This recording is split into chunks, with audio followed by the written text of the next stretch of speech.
Welcome back, everyone. We hope you had a wonderful winter break, and we are back 2022 better than ever with the sports shift.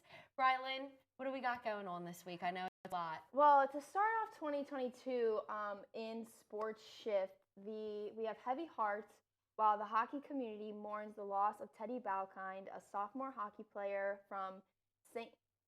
Luke's High School in Connecticut. The tragedy occurred during a hockey game on January 6th when Teddy fell to the ice and was sliced in the neck by another player's skate. He was rushed to the hospital immediately and underwent surgery, but sadly did not survive. So our thoughts and prayers are with him and his family and teammates. But soon after his death, Teddy's friend started a petition to mandate protective neck guards in hockey. So we will see how that progresses and where that'll get to. But what are your thoughts, Ria? Yes, hopefully they make progress in that. I know he was such a prominent athlete and very well liked. He always had a smile on his face and was a very positive light within his friends, his family. So our thoughts and prayers are definitely with him. And I think the urge for more protective gear, hockey's such a fast-paced sport. Yep. So especially at the lower level, while they're learning and they're still developing, definitely you need that more protective gear. So Absolutely. I agree with that completely. yeah. But on to better news. Tell us some better news, Ria. Yeah. Well, the New York Yankees made groundbreaking news this past Sunday, hiring Rachel Balkovich as manager of the lower A Tampa Harpoons. She is the first woman to manage an affiliated minor league team. Balkovich seems to be pretty used to this as she joined the Yankees organization in 2019, becoming the first female to fill a role of that kind, previously serving in strength and conditioning positions with the St. Louis Cardinals and Houston Astros. Well, yet again, another powerful female rising up the ranks. You go, girl. We always mention some powerful female on here, and I just think it's great. And I would love to hear some more information. So keep it coming, ladies. Right. Maybe the Phillies will make some moves like that this season. Maybe. You know, we'd love to report about it. But Marc-Andre Fleury helps the Chicago Blackhawks defeat the Golden Knights in his first return to Las Vegas Saturday night.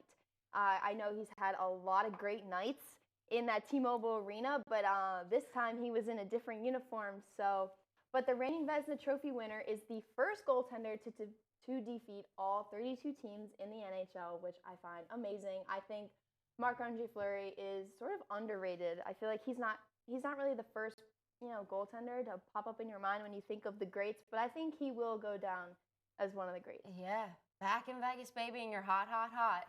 You know what else? You can't expect anything less. Well, updates on the NFL playoffs. Carson Wentz and the Colts eliminated from playoff contention after a disastrous season-ending collapse Sunday night. They fell 28-11 to the Jags.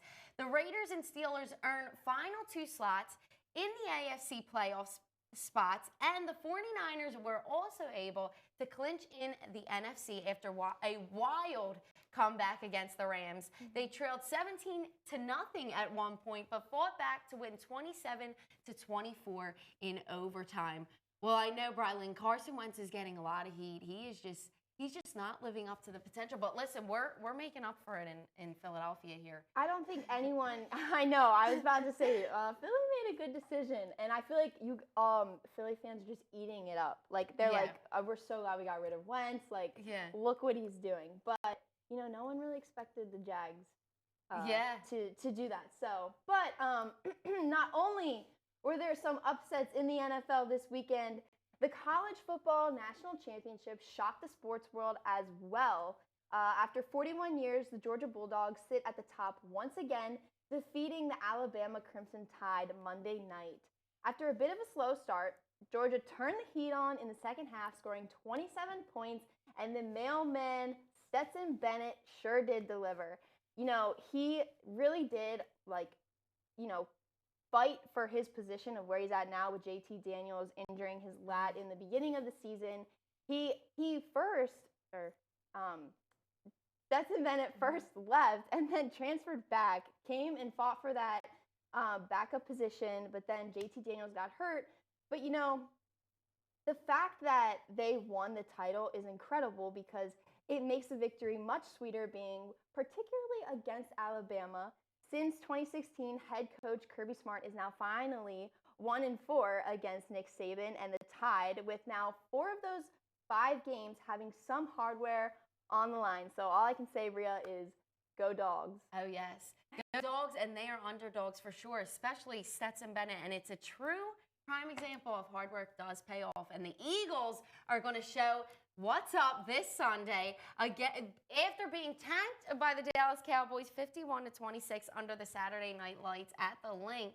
Gardner Minshew took the start as quarterback, as many of their starters, including Jalen Hurts, sat out of the final game of the season to rest and prepare for playoffs, and they are sure going to need that rest.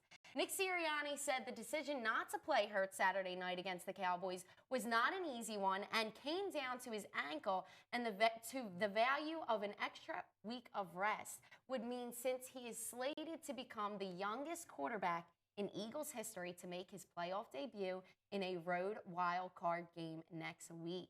Well, Hurts finished the season with an 8-7 record, improving his completion percentage from 52% to 61%, throwing for 16 touchdowns and rushing for 10 more, passing for 3,144 yards, increasing his passer rating from 77.7 to 87.2, and rushing for 784 yards with a 5.6 average.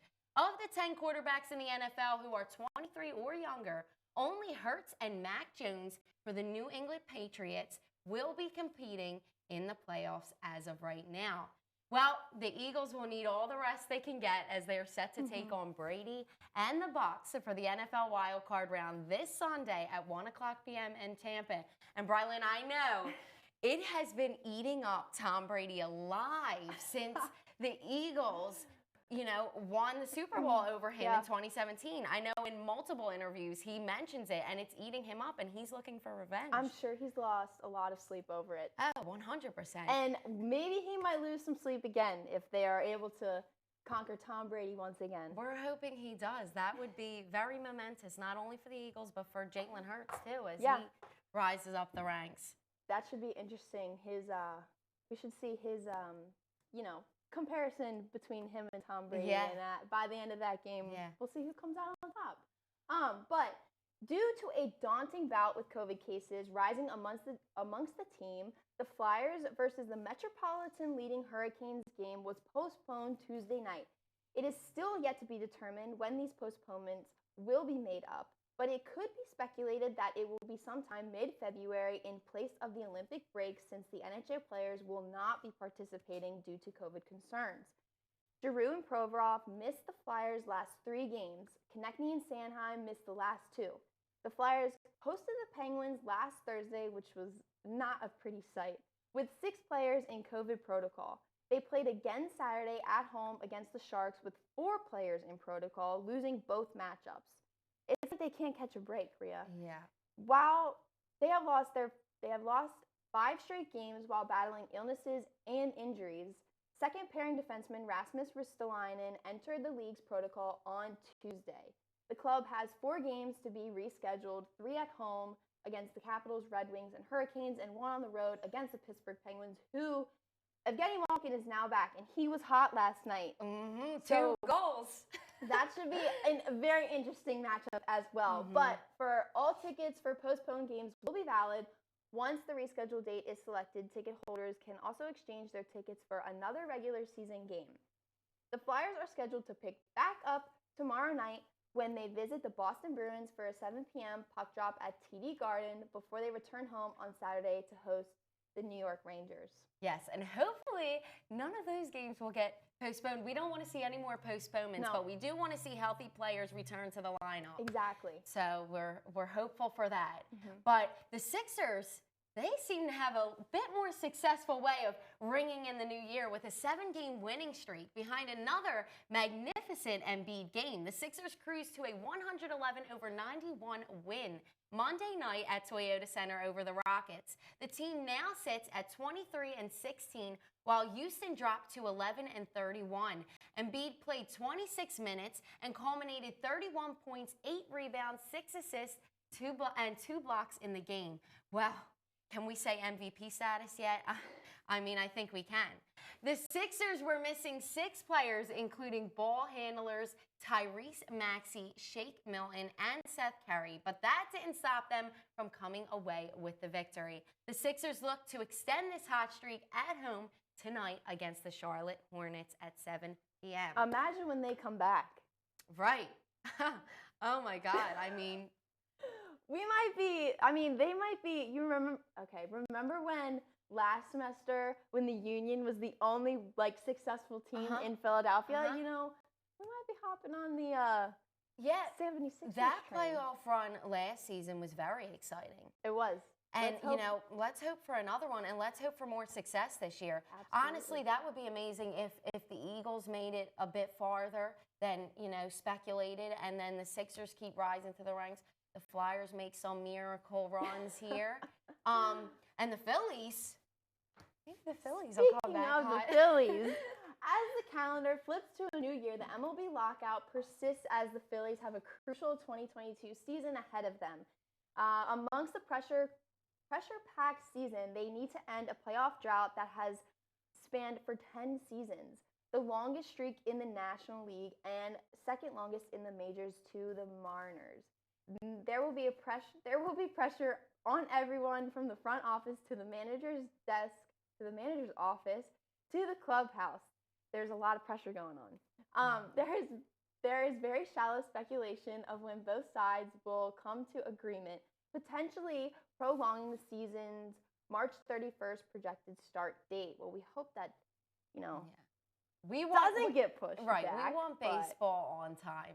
We all absolutely. want, but hopefully they can think of something, conjure up some kind of agreement, and put their egos aside and just settle it. But unfortunately, here over at Neumann University, a couple of our men's and women's basketball games were postponed over the break. So their first game back is tonight. They officially start their conference play both away at Gwynn and Mercy. The women start at 6 p.m. and the men take the court at 8. The men's ice hockey started off their new year strong, sweeping Assumption College on a 2-day road trip. The 5-2 and 7-1 victories included 2 goals by freshman Luke Crocher, Wyatt Wong's first collegiate career goal, and a hat trick by Barry Needler, who was named UCHC Player of the Week. Well, I know Barry's on fire, but I have to say, for the women's hockey team, I think they're playing in Hershey tonight. I believe they're playing at, the Hershey Arena. So are they really? They are versing Gwynn and Mercy, but they're playing in Hershey. That's some exciting news. I did not know about that. Yes. But women's hockey, we discussed last episode that the women's ice hockey team had a significant break until their next game, and unfortunately that break was extended with the game against Lebanon Valley College, my apologies, this past Saturday being postponed. But they will have a chance to get back out on the ice today at 2:30 to take on Lebanon Valley Dutchmen. So we'll see how that goes, and they're probably itching to get back out on the ice. Oh, I'm sure they are. Time away from your sport is never good time away. You always want to be in action. You always want to get back out there. But the men's volleyball team opens their 2022 season on Sunday away in Wilkes-Barre against King's College. So that's exciting. We've just been talking about women's volleyball. I was like, when is men's volleyball going to start? But the men and women's indoor track team will be in New York this weekend to kick off their last meet of the year at the Lions Indoor Invitational. So good luck and safe travels to all of our athletes the rest of the week and this weekend. But make sure to stay tuned for next week's show because our lovely intern interviewer, Mike McCrossan. Shout out to him. Mike McCrossan, he's picked a special guest for us to interview next week, and I have a feeling you will not want to miss it. So once again, I'm Brylin Adams. This is Ria Troilo, and thank you for watching.